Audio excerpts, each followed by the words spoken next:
আন্তর্জাতিক লেনদেন হতো টেলেক্স নামের একটা পুরনো প্রযুক্তির মাধ্যমে। এটা ছিল খুব ধীর, অনিরাপদ এবং এখানে ভুলের সম্ভাবনাও ছিল প্রচুর।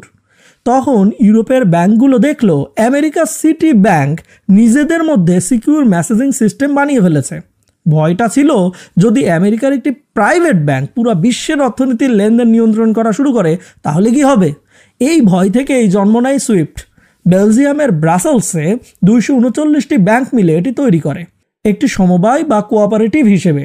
সুইফট নিজে কেবল বা আন্ডার ওয়াটার নেটওয়ার্ক বানায়নি। সুইফট বিশ্বব্যাপী ডাটা পাঠানোর জন্য বিভিন্ন টেলিকম কোম্পানি তৈরি করা ফাইবার অপটিক এবং ক্ষেত্র বিশেষে স্যাটেলাইট নেটওয়ার্ক ভাড়া করে ব্যবহার করে। ভাড়া করা সাধারণ নেটওয়ার্কের উপরে সুইফট তার নিজস্ব এনক্রিপশন সফটওয়্যার এবং কঠোর নিরাপত্তা প্রোটোকল ব্যবহার করে একটি সুরক্ষিত প্রাইভেট নেটওয়ার্ক তৈরি করে যা সুইফট নেট নামে পরিচিত।